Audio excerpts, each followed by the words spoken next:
सम्पूर्णमा नमस्कार। आज म गोलभेडामा लाग्ने ढुसीजन्य डढेलो रोगको बारेमा सानो जानकारीमूलक भिडियो लिएर आएको छु। विशेष गरी टमाटरमा लाग्ने डढेलो दुई प्रकारका हुने गर्दछन्। अल्टरनेरिया सोलानी नामक ढुसीले गर्दा लाग्ने अगौटे डढेलो र फाइटोप्थोरा इन्फेस्टेन्स नामक ढुसीले गर्दा लाग्ने पछौटे डढेलो। आजको यस भिडियोमा हामी पछौटे डढेलो रोगका लक्षण र व्यवस्थापन विधि बारे मात्र चर्चा गर्नेछौँ।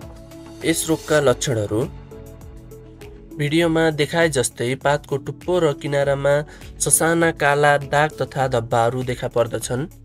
यदि रोगका लागि अनुकूल वातावरण रहिरहेमा पातमा देखिए जस्ता काला दागहरू बिस्तारै डाँठ र फलमा समेत देखा पर्दछन्।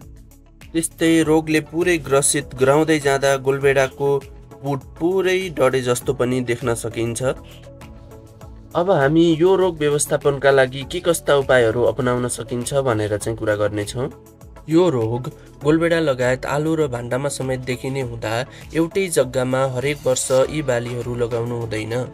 यो रोग एक बिरुवाबाट अर्को बिरुवामा पनि सर्ने हुँदा पातमा देखिँदा पातहरू काटछाँट गर्ने अथवा बिरुवालाई उखेलेर पनि फाल्न सकिन्छ। त्यस्तै यो रोग ज्यादा ठन्डा हुने, घाम नलाग्ने, कुहिरो लागिराख्ने ठाउँमा धेरै लाग्ने हुँदा त्यस्तो ठाउँहरू अथवा समय छलेर मात्र बाली लगाउने गर्नुपर्दछ। त्यस्तै बादल लाग्ने, घाम नलाग्ने, हल्का पानी परिरहेको अवस्था भएमा रोगको आक्रमण नहुँदै ढुसीनाशक विषादी पनि छर्न सकिन्छ। त्यस्तै विषादीको प्रयोग गर्नुपर्ने देखिएमा उचित प्रोटेक्टिभ क्लोथहरू लगाएर विषादीको प्रयोग गर्नुपर्ने हुन्छ।